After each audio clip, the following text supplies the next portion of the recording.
Okey, selamat pagi dan assalamualaikum kepada semua pelajar. Waalaikumsalam warahmatullahi wabarakatuh. Okey, pada pagi ini sebelum memulakan kelas, cikgu nak mengambil hadiran dulu ya. Okey, sila angkatkan tangan bila saya sebut nama. Okey, untuk pelajar pertama Muhammad Fahan. Ya, saya. Pelajar kedua Zul. Ya, dia ikut. Okey, nampaknya pada pagi ini kehadiran kita adalah sangat baik, iaitu semua pelajar kita datang. Jadi pada pagi ini, sebelum cikgu nak mulakan sesi pembelajaran kita pagi ini, pelajar pernah tak rasa sejuk dalam bilik aircon ke apa semua tu? Nah, ikut. Pernah tak fikir apakah komponen utama penyaman udara yang ada di dalam terdapat dalam bentuk tu? Tak pernah. Tak pernah.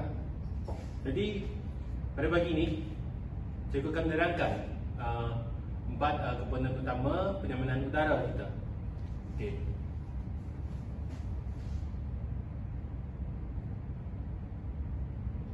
Okey.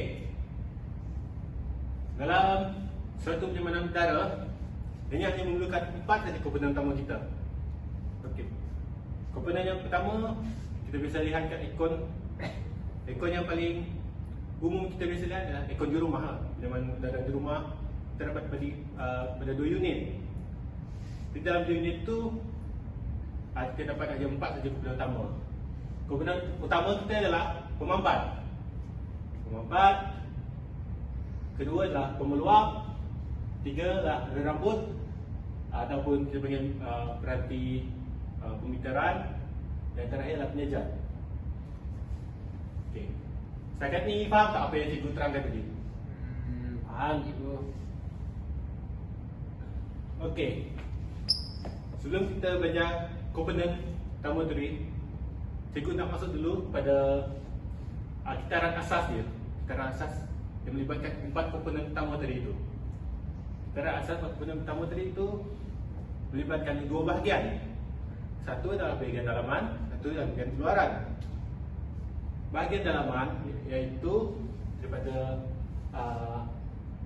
luaran dulu, iaitu pemampat dan pemeluap. Untuk bahagian di dalam bilik yang kita guna sekarang adalah penyejat dan tiup rambut. Kita boleh lihat yang warna biru ini adalah di dalam bilik. Di luar adalah di unit luar. Faham tak kenapa warna dia berlainan? Kenapa, cikgu? Tak faham. Okey, saya terangkan. Warna berlainan inilah proses permulaan dia adalah bermula daripada pemampat.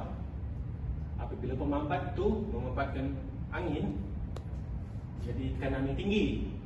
Jadi di dalam warna merah itu terdapat tekanan yang sangat tinggi, tekanan angin yang sudah dimampatkan ataupun warna putih dipanggil dikompres.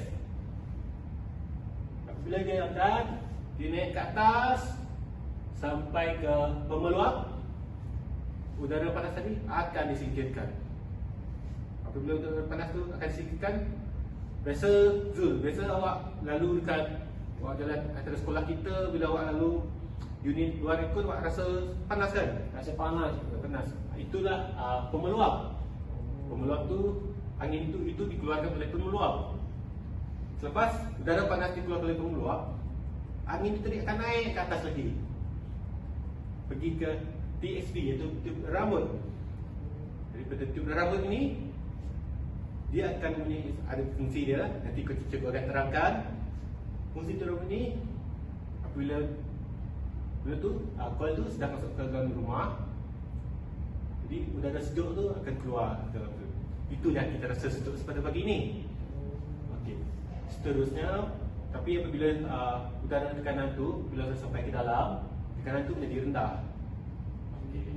Itulah ulang-ulang sehinggalah bila kita menjadi selesa dan sejuk seperti yang para pelajar rasakan. Setakat ni boleh faham tak apa yang cikgu cuba terangkan tadi tu? Faham, cikgu. Faham. Okey. Kita masuk pada perkara yang lebih mendalam. Untuk perkara yang lebih mendalam adalah komponen utama terdiri daripada pula pemampat. Okey, pemampat ini mempunyai 4 jenis pemampat.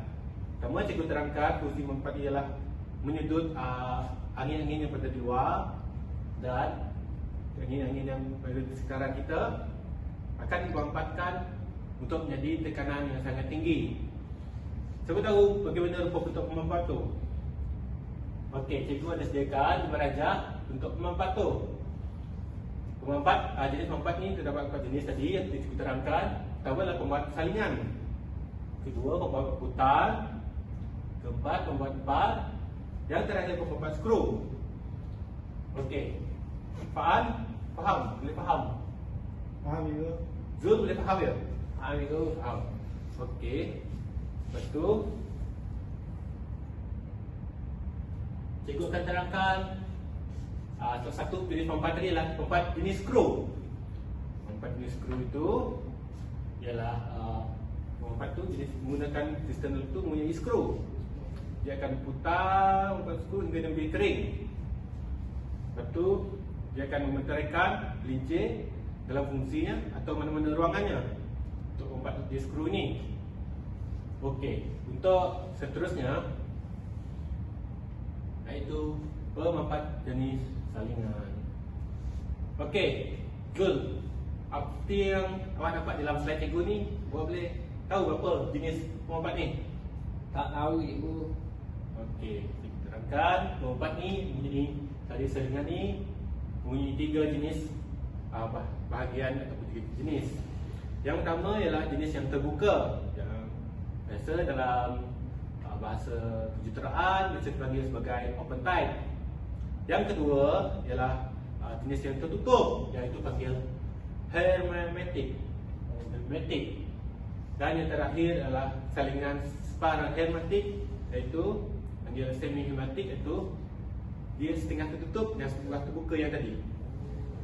Okey. Pemampat jenis salingan ini dia mempunyai crankshaft. Biasa kita panggil crankshaft, itu keluar daripada bahan pemampat tersebut. Itu adalah bentuk fizikal bagaimana kita nak mengenali pemampat tu. Selain itu, pemampat ini mempunyai kelemahannya sendiri. Setiap perkara juga mempunyai kelemahan sendiri, ya Zul? Han? Okey, seperti pemampat jenis salingan ni ialah yang sering berlaku kebocoran lah. Yalah, kebocoran ni biasa sering berlaku menggunakan kos untuk penyelenggaraannya agak mahal. Dan kelebihan pula dia senang untuk diperbaiki. Walaupun senang rosak tapi senang diperbaiki. Itu menggunakan berbagai jenis standard lah, seperti motor, elektrik, minyak diesel dan jenis kuasa yang lain untuk menghidupkan pemampat ni. Setakat ni boleh ikut cikgu tak? Apa yang cikgu kata tadi, boleh faham tak? Boleh cikgu. Ada soalan? Tak ada. Ya. Jika begitu, cikgu akan pergi pada seterusnya. Yang seterusnya, cikgu dah terangkan berapa komponen tadi. Pertama, pemampat saja kan? Pemampat saja. Okey, sekarang cikgu akan terangkan iaitu komponen yang kedua. Oh ni tak. Okey, yang komponen yang kedua merupakan penyejat. Kalau bahasa Inggerisnya bisa dipanggil evaporator. Bila awak bekerja di industri nanti, biasa penyejat ni akan digelar sebagai evap sajalah, bukan sebagai bahasa biasa digunakan. Jadi seperti yang pelajar maklumkan tadi, evap ini mempunyai fungsi tersendiri. Fungsi evap ini adalah untuk menyerap haba daripada ruang yang kita inginkan. Iaitu semasa proses berlaku sejatan cair, bahan pendingin bukan bentuk uap suhu dan menjadi tekanan rendah. Pengeluap ni menyerap haba di dalam bilik kita, mempunyai haba. Haba itu mempunyai daripada pelbagai sumber, seperti setiap badan kita mempunyai haba. Setiap badan kita dalam bilik tersebut mempunyai haba mungkin daripada alatan elektronik seperti televisyen, daripada tingkap. Jadi haba itu daripada siling juga, daripada sekitar luar. Jadi haba ni perlu disingkirkan lah. kita nak sejuk lah. Dia tu lah Zul. Betul. Dia rasa nak sejuk, kita keluarkan. Jadi itulah fungsi dia, meluap ni. Penyejat ni. Okey, penyejat ni juga mempunyai dua jenis, iaitu penyejat pengembang kering. Yang kedua ialah penyejat jenis banjir. Setakat ni boleh faham tak fungsi dia? Fungsi faham. Fungsi ni Zul boleh faham tak? Faham itu. Faham. Penyejat ni lah panggil semudah. Cara nak ingat dia, penyejat buang haba. Buang haba. Di penentul, kita boleh penentul buang haba daripada badan kita ke air. Baik. Okey, seterusnya daripada 4 perkara utama tadi, apa bahagian utama dalam kod. Seterusnya cikgu akan terangkan iaitu meluap ataupun bahagian kondenser. Faham tak ke? Nak buat apa? Kurang. Tidak kiri yang nangis. Ingat kulit boy, ingat kulit. Ganti. Okey. Kita kena drop subjek. Okey. Bicara. Okey. Seterusnya cikgu akan terangkan daripada 4 benda tadi. Yang pertama adalah pemampat, kedua adalah penyejat, seterusnya adalah pemeluap, iaitu kondenser. Jadi fungsi kondenser ini ialah menyerap haba yang hasil daripada pemampatan. Jadi pemeluap ini juga mempunyai 3 jenis ya Zul. Okey. Han, 3 jenis. Yang pertama adalah dingin udara. Yang kedua iaitu dingin air. Yang ketiga adalah pemeluap sejan. Pemeluap yang bisa dipakai di rumah adalah pemeluap dingin udara, menggunakan udara untuk pemeluap. Yang dingin air itu adalah biasa dengan bentuk Inggeris panggil tower lah, menggunakan tower, menggunakan air. Jadi dia akan disejukkan melalui air tersebut, akan disejukkan dan disingkirkan habanya melalui tower tersebut. Biasa pemeluap dingin air ni biasa digunakan untuk nyaman udara bersaiz menggunakan mesin besar. Skala besar di industri menggunakan kursi kuda 5 ke atas. Ataupun bisa digunakan di pusat pembeli belah, pejabat dan hotel. Okey.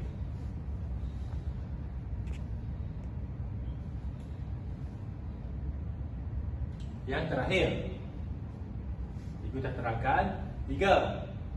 Jadi yang kedua iaitu berarti penmeteran. Ataupun waktu biasa awak bekerja nanti, setelah awak di bengkel, mungkin awak biasakan gunakan istilah lain. Lain tempat, istilah kemungkinan Zul nanti awak ada rezeki bekerja di luar negara, mungkin panggilan yang lain. Tapi biasa kita panggil dia adalah TXB. TXB adalah merendahkan tekanan suhu serta mengawal aliran bahan pendingin ke penyejat. Fungsinya iaitu seperti impangan. Apabila udara yang tinggi tadi, tekanan dia tinggi sampai metering device ni, dia akan rendah. Metering device ni dia fungsi sebagai dia boleh detect berapa suhu yang kita perlukan. Jadi fungsi metering device ni adalah menentukan berapa kadar suhu yang perlu disejukkan untuk disuplaikan dalam udara kita. Jadi betul ni biasa di kedai, di rumah awak bila kerja besar ikon, kita saya beli coil. Dia bentuk dalam coil, dia bentuk coil.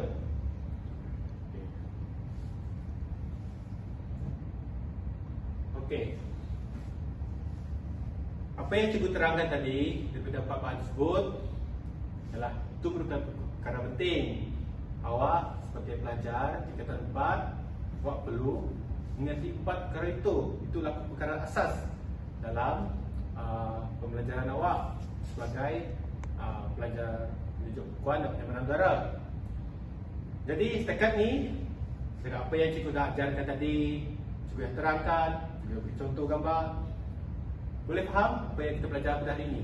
Boleh cikgu. Boleh. Okey, sebelum itu, sebelum mengajar, sebelum habis, boleh cikgu tahu refleksi setiap pelajar apa yang awak faham. Okey, yang pertama, Zul. Apa yang awak faham, Zul? Hari ni apa yang saya faham, kita belajar tentang 4 komponen asas bagi penyaman udara. Ya. Iaitu pemanfaat, penyejar, pemeluapan dan juga metering device. Okey, terima kasih Zul. Okey, faham? Okey, cikgu, apa yang saya faham dengan pembelajaran hari ini, cikgu menerangkan 4 komponen asas yang terdapat dalam sistem penyamanan udara, iaitu pemanfaat, pemeluap, alat pemeteran dan penyejar. Dengan Okey. fungsi-fungsinya cikgu. Ada fungsi-fungsinya. Okey. Jika begitu, pelajaran kita pada hari ini daripada cikgu ingin sampaikan mencapai objektifnya lah.